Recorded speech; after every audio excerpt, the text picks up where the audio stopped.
recognition of who we're praying to. Once we've established that fact, everything that follows will become more authentic in its scope.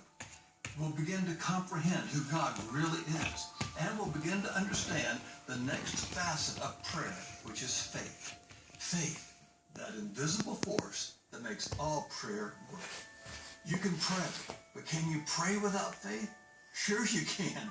People do it all the time. But does prayer work without faith? I don't think it does. That doesn't mean that all faith has to come from you.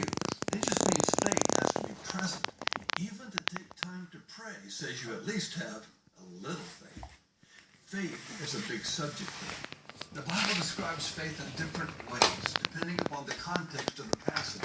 But at its core, faith is the understanding of how the system of heaven works. The train is That's ready right. to go. The system of heaven works through faith. Are That's what we learned in the interaction between Jesus and an incredible man the Bible identifies as the centurion soldier.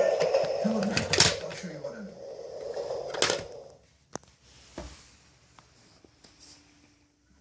In the book of Luke, we find an interesting story about a centurion soldier and Jesus.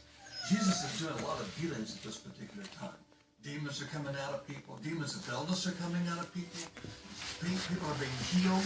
And the centurion soldier who's been watching all of this going on probably sat there in the garden, or not the garden, but keep watching on Jesus in the town of Capernaum or Capernaum.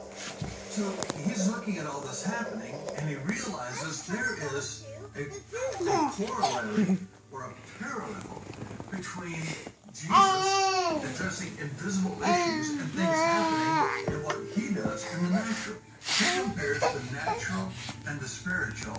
That's what you see and what's invisible. He compares them together, and it makes a startling conclusion.